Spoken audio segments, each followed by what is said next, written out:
I was 8 years old when I learned that silence can hurt more than hunger. The house was full of people, but no one spoke to me. I remember sitting on the floor, counting cracks, waiting to be seen.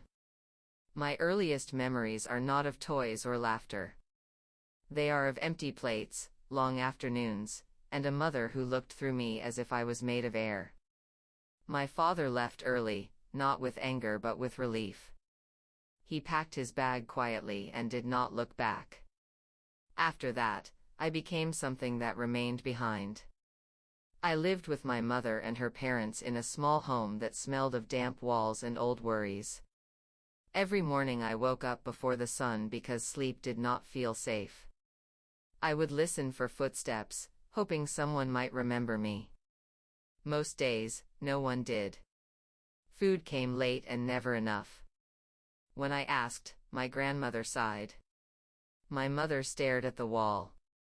I learned to eat slowly to make the hunger last longer. I learned to stay quiet so I would not be noticed. Silence became my shield and my prison. At school, I watched other children share lunches and stories. I kept my hands in my lap and my mouth closed. Teachers said I was well behaved.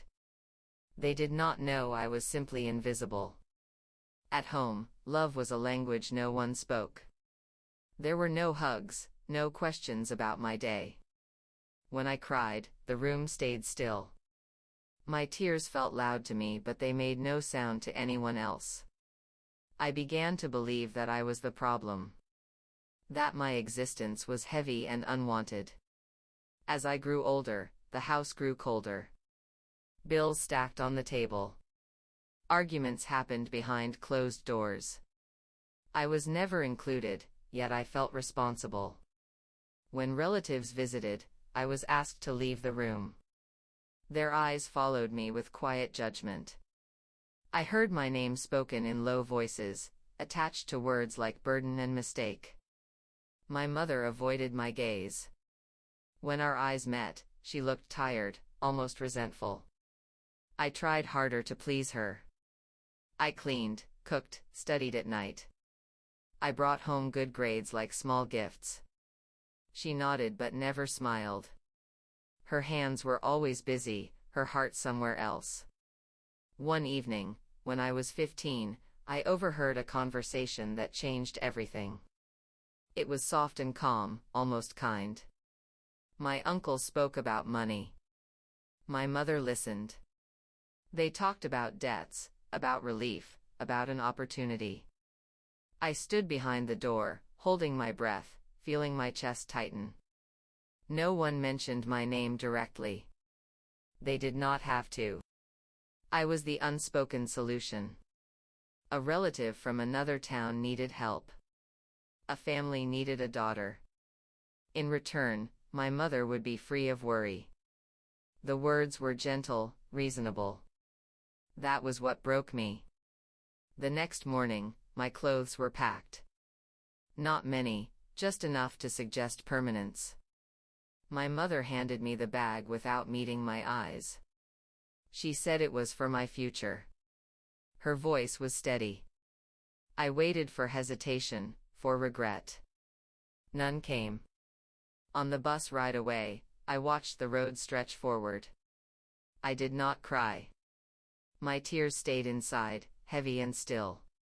I realized then that my life had been exchanged quietly, without ceremony. I was not stolen. I was given away. The new house was cleaner, brighter, and colder in a different way. I was expected to work, to serve, to fit into a role that had already been decided. They were not cruel. That made it worse. Kindness with conditions feels like a cage. At night, I lay awake thinking of the child I used to be. The one who waited by doors and counted cracks. I mourned her quietly. I learned to survive by becoming smaller, sharper, more aware. I saved pieces of myself in secret places. Years passed. I grew stronger in ways no one noticed. I learned that my worth was not defined by those who traded me. I learned to stand alone. The past still aches, but it no longer owns me. I am not healed, but I am here. I carry my story with honesty. I know now that survival is an act of courage, and that no debt is worth a human life. I remember the first weeks there with painful clarity. I woke before dawn to the sound of dishes and expectations. I was given instructions instead of affection. Eat quickly. Work quietly.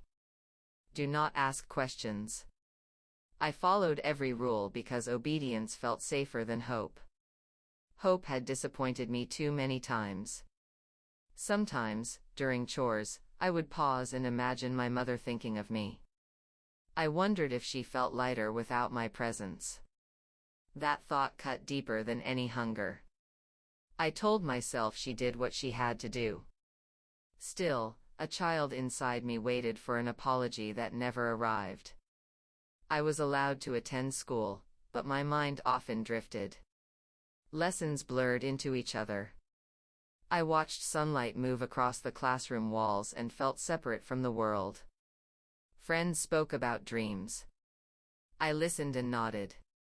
Dreams felt like luxuries meant for other people. On birthdays, no one remembered the date.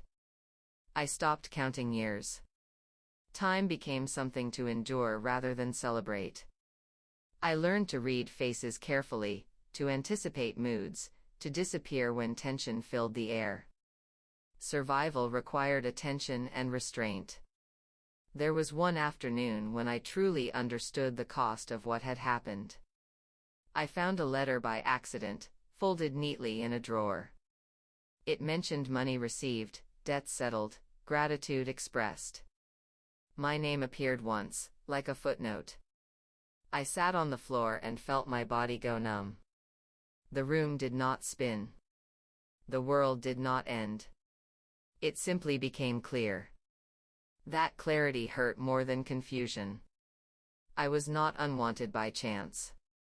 I was unwanted by choice. I folded the letter back and returned it. I washed my face and continued my work.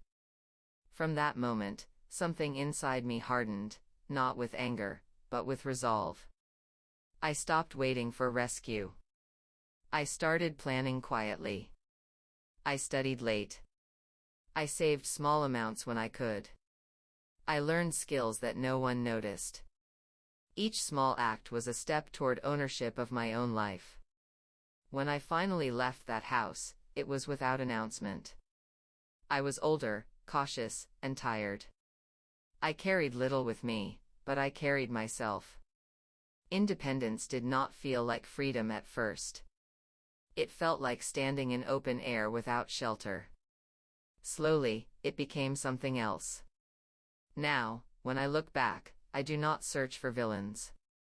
I see fear, weakness, and selfishness. I see how easily a child can become a transaction. That knowledge stays with me, guiding my choices. I choose myself now. I speak my needs. I respect my boundaries. The child who was traded did not disappear. She grew into someone who understands her value. My life was exchanged, but my soul was not sold. That is the truth I live with. And it is enough to keep going. There are nights when memories return without warning. The smell of old walls. The sound of low voices behind doors. I sit with those memories instead of pushing them away. I let myself feel the sadness that once had no space. Healing for me is not forgetting. It is remembering without breaking. I have met others like me, people who carry quiet histories. We recognize each other through pauses and careful smiles. We do not ask many questions. We understand that some stories are heavy to tell. In their presence, I feel less alone. I no longer measure my worth by how useful I am to others. I measure it by my honesty, my endurance, my ability to choose kindness without erasing myself. The past shaped me, but it does not define the limits of my future. If someone reads this and feels seen, then my silence has meaning. Survival is not loud. It does not demand applause. It simply continues, one steady breath at a time, refusing to disappear. This is what I know now. A child is not a solution to adult problems. Love withheld leaves marks that money cannot erase. Survival taught me to stand, but awareness taught me to choose differently. I protect the quiet parts of myself with intention and care. I offer compassion without surrendering my dignity or voice. The cost of selfish decisions is carried longest by those with the smallest voices.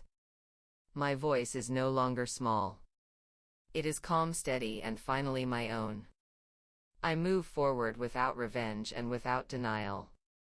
I accept truth and continue living with purpose and self-respect.